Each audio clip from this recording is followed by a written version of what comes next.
From Inwood in New York City, welcome to Inwood Art Works On Air.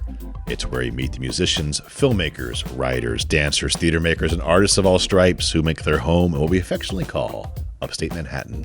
I'm your host, Aaron Sims, and today we welcome local artist Clare Parme Miller. Clare is a multidisciplinary artist and performer whose work bridges theater, improv, comedy, and film. She's based here in the Heights and values spontaneity, authenticity, and play in all that she does. She's trained from the University of Minnesota Guthrie Actor Training Program with a BFA, and she's built a diverse stage and screen resume and is a proud member of Actors Equity Association. Alongside her career, Clare is a registered dietitian specializing in evidence-based nutrition and behavior change. Her clinical work centers on helping individuals build sustainable, compassionate relationships with food and their bodies. Her short film, Off Center, recognized as a recipient of the 2024 Inwood Film Festival Filmmaker Fund, is coming out soon, and it delves into the interior lives of women negotiating the tension between past creative identities and present responsibilities. We're going to talk to her about her work on the stage and screen and off. But first, let me welcome you, Clare, to Inwood Art Works On Air. It's so great to have you here. Yeah, good to be here. This is exciting. Me too. I'm glad finally got you here in person. So how are you? What's been going on? I'm good. I mean, we are in the final stages of the film, which feels great after how long the process is. And just working and trying to balance it all. How long has been the process? Can you remember the moment?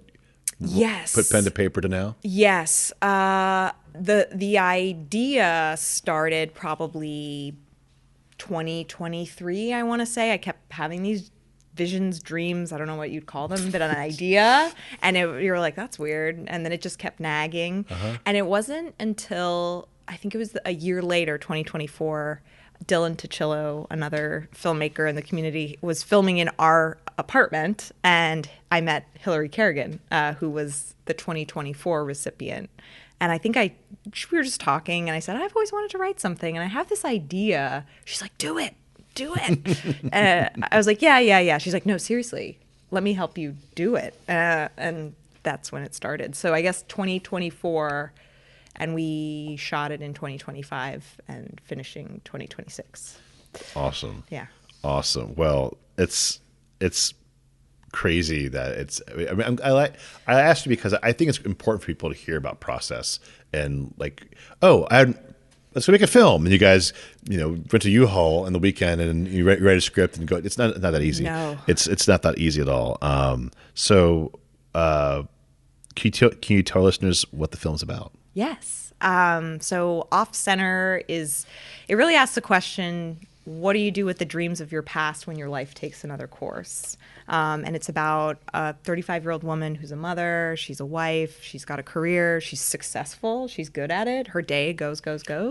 But when she sleeps and she kind of has a moment to pause is when this other part of herself kind of is able to surface and starts beckoning to be answered.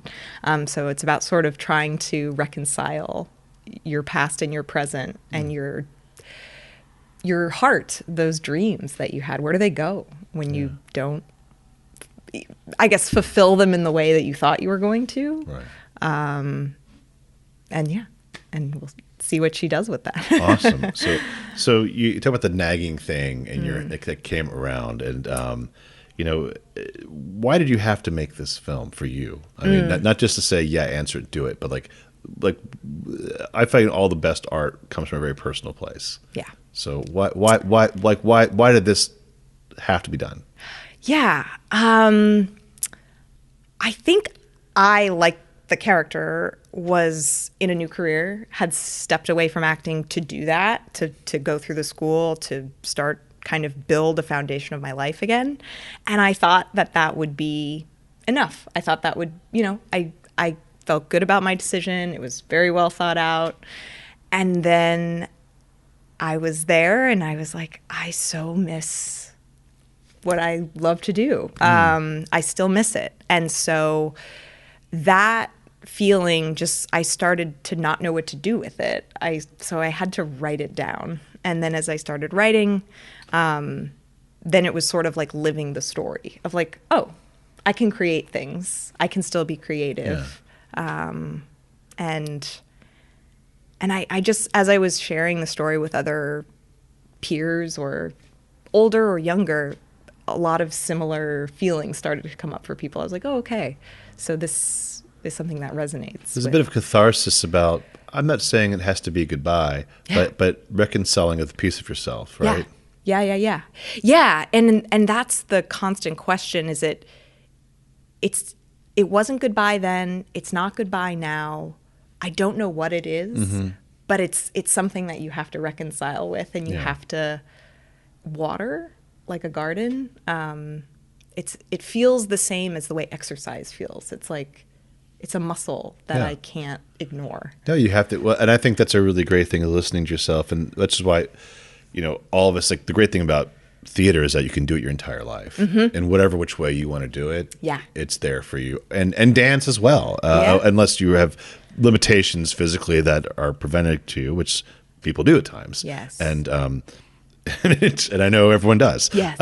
So your film has dance in it. So talk about the challenges of making a dance film. And I know it's challenging in many respects, and you can go whichever direction you want to go with that. It's up to you entirely, and you know what I'm talking about. Yeah. But I understand. It's because it's not just like you're bringing in components, and also your DP could agree with me on this, is that you're worrying about the shots too and the expansiveness of the show. Yes. Right? Yes. You're not just condensing drama. Right. You're dealing with the whole. It's epic in scope in many ways. Yes. Oh, yes. So the challenge. So when I was writing this, I didn't want it to just be about an actor, because to your point of, you can kind of do theater anytime. There was something about dance and coming up with dancers throughout my training, that there was such a vocation about that, and such a time-sensitive quality to that particular art form, and the way injury can impact it. And so I and not to mention, I just love dance. I am not a dancer. I love dance, but I have had to dance, and dance is sometimes part of my process as an actor, because I'm so heady and hearty that dance or movement sometimes is a better way to get into. But actors are very physical. They're athletes. Yeah. You have to have that. Your body's your instrument. Maybe not as much as a dancer, but still. But yeah, you still need that equal awareness of it and connection with it. So I wanted to have it be a dance film. And then when kind of Hillary came on as my co-writer and then also director, we realized very quickly, like, the importance of, we need dancers in this process as part of the writing and as part of the production. So we brought on a couple of ballerinas, or former ballerinas and choreographers. Ava Desiderio was one who was great, and we had her on set on the days we had the dancers, which, oh my gosh, we would have been in a lot of trouble if we didn't have Ava, just to speak the language of dance and help direct Brian, the DP. Filmmakers, are you listening out there? This is all things, how the sausage is made, or the dancing is made, for that matter. Yeah. And then I had always intended I was going to dance at some point in this film. And then, of course, the month after we got the green light, I got injured. And with a very stubborn back injury and sciatica, which persisted the whole process. So I had a new understanding of what it is to, like, wait, what do you mean I can't do that? You're not a method actor, are you? I know. I was like, I don't know if I willed it upon myself. I just really, but. And you've had never, and just so to be clear, she's never had, Claire and I have talked about this off camera. She's never had any issues in her entire life. Never. No, like, well, maybe like those. The irony is too great. It was too life mirroring art mirroring life. It was very meta. I was like looking up at the sky, like, what is your plan here? What is going on? But luckily I'm doing better. But that actually, that sparked a lot of conversations, even with our dancers. Magali, who was she was sort of like my double. She was playing a younger me. They shared a very, just a beautiful story about how they weren't able to dance for a whole year, but that it actually made them a better dancer. Yeah. There were so many conversations I had in the process that were awesome and met so many cool people. But if you understand process, which is great. And a quick sidebar. So you had your training at the Guthrie. So tell me, and I don't know, I'm sort of asking the question. Literally, it's like, what was that experience like in your MFA there? Because I could only imagine that that's where you could learn a lot about process and building story. Yes. And that program in particular was really big on us finding our own process. And so we were given a lot of different techniques and tools, and text. I mean, obviously we worked with the classics, so we worked with Shakespeare, and it was frustrating at times because they would often say like, well, whatever feels right. And you're like, I don't know. I'm 18. I'm 19. I don't know what's right. I'm here to tell me what's right. Tell me what's right. Tell me what's good. Yeah. Tell me if I'm good. But that program also really was big on company and ensemble. So what I took from that was how to create things together and how to rely on your scene partner. And I think when I've dabbled now into filmmaking, it's been so helpful because I felt like I had such a great ensemble around me to help make the film better. Yeah. You're shaping. I want to bring that up because no one just starts in film rarely. Right. And, I think it's great to share, the idea of how to shape story comes from your informed experiences, your past, and being in the theater helps you figure out how to work collectively with people. Like you're saying, then bring it back to your film. Like you were on the stage of United Palace doing this huge dance and being able to go, okay, I know I don't speak this language here, and our director is going to need to be able to talk to these people. So we need to bring in a third party to help orchestrate the scene to get what we need to do because we only have so much time. Exactly. Yeah. Yeah. Knowing your limitations and knowing your strengths and knowing where you have questions as a team. Yeah. And relying on each other. Awesome. Yeah. Well, I can't wait to see the film finished. I've seen the film. It's not quite there yet, but it's almost there. She keeps me up to date with what's going on. Yeah. And you're going to enjoy it at the Inwood Film Festival coming up in May 28th through the 31st. So please come on out and check out Clare's film and also see other wonderful Inwood and Washington Heights artists who collaborated, like Hillary and Brian and Dylan and whoever else in her merry band of people. She brought I've just been lurking around. Pretty much. Just grabbing people off the street. Just like, hey, it's been a 10-year process, but I'm here. Awesome. So another avenue pursued in your creative life is your work as a dietitian. I just want to touch on this because it's something we don't really talk about a lot. It's much aligned with the artistic values of approaching work with a discipline, I feel, and compassion and empathy. And so can you speak a little bit how you use in your way of story shaping to explore people's relationships with their food and their bodies? Yeah. My job is so much about asking open-ended questions and not making assumptions. And that's a skill you constantly have to learn because when you're counseling someone, they've been eating their whole life and they've been probably trying to change something their whole life. And so you have to stay curious and stay open and stay empathetic. It's hard because you see a lot of people and you start to hear similar things, but it takes actually a lot of presence to help someone navigate through that and to really get an understanding of their relationship and then where they are in relation to wanting to change. And you kind of have to, that can be a really easy process, and it can just be, sometimes I've taken, a full year with a person, and just kind of, we do what we can. We take little steps together. So the process can be very linear and it can be, but all the while you have to just meet people where they are. Yeah. Well said. And very, very much like the arts, everyone has to make their own story, right? Yes. You can only help guide so far. Right. It's their interpretation of where they want to be. Yeah. Right. Yeah. Well, I just think it was really great, and I think it's just neat to see the whole person of Clare Parme Miller, if you will. But I wanted one more thing though, improv. Like, I didn't know you was an improver, so tell me, where do you do improv? So it actually started after I left Minneapolis. I went to LA, and that was a logical choice to me because I was like, it's close. I'm from San Diego originally, so I was like, this is logical. But then as soon as I got to LA, I dove into the Groundlings and wanted nothing to do with the film and television. I was like, I don't know if I'm in the right place. I just want to do live improv comedy. Nothing wrong with that. Yeah. Why not? And then that prompted me to actually move to New York, and then I dove into UCB. So when I was I was doing that I had an improv troupe called Mostly Women, which was a lot of people from Minneapolis that had moved to New York, and we did the whole thing, the shows and the improv shows. Brian's been to too many improv shows over the year.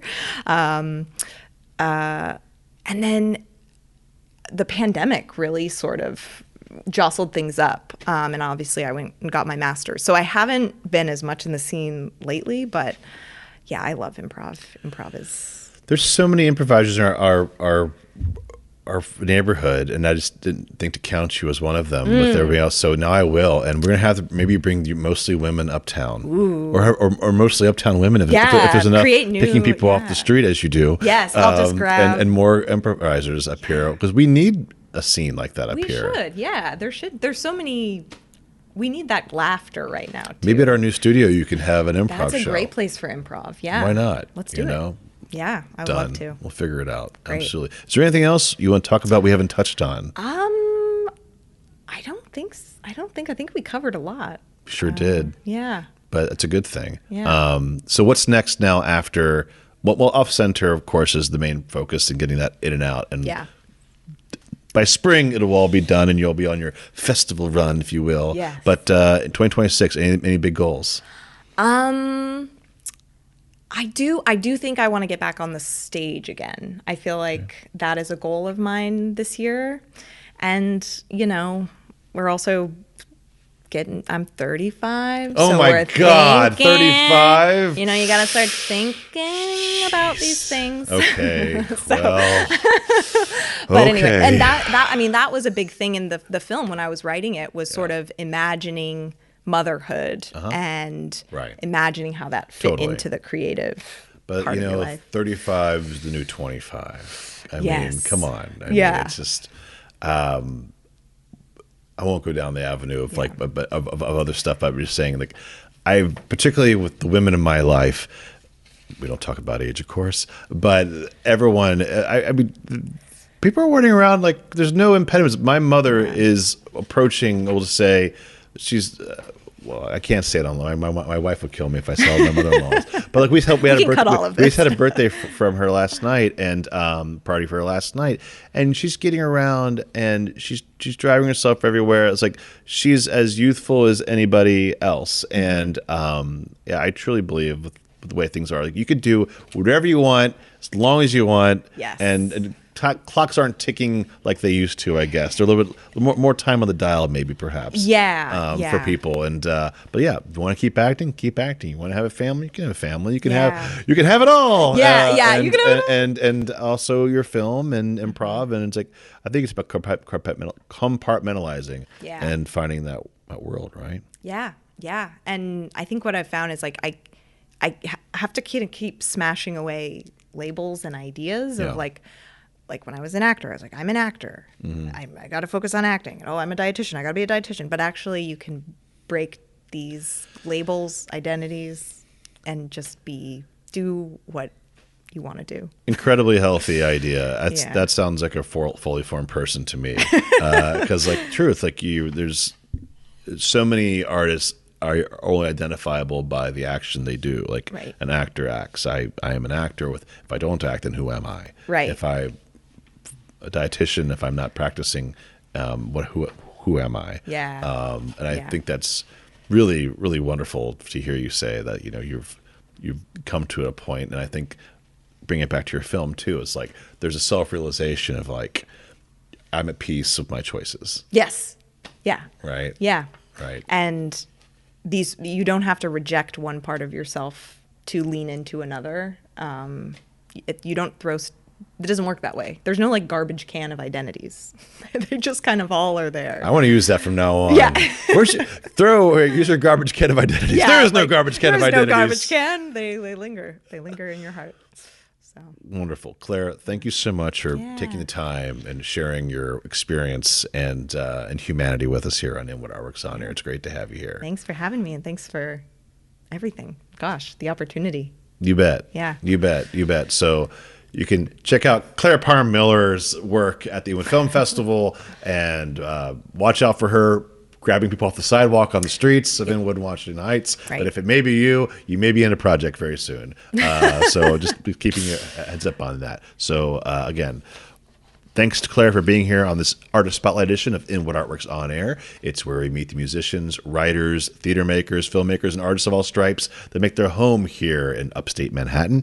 If you have a moment, please show us some love right now and rate this podcast 5 stars on whatever podcast platform you listen to, or Apple Music or Podcast or Spotify and all that fun stuff. We greatly appreciate it. Thanks to Good Shepherd for hosting us here in Inwood, and also for HeightSites.com for their uptown promotional support.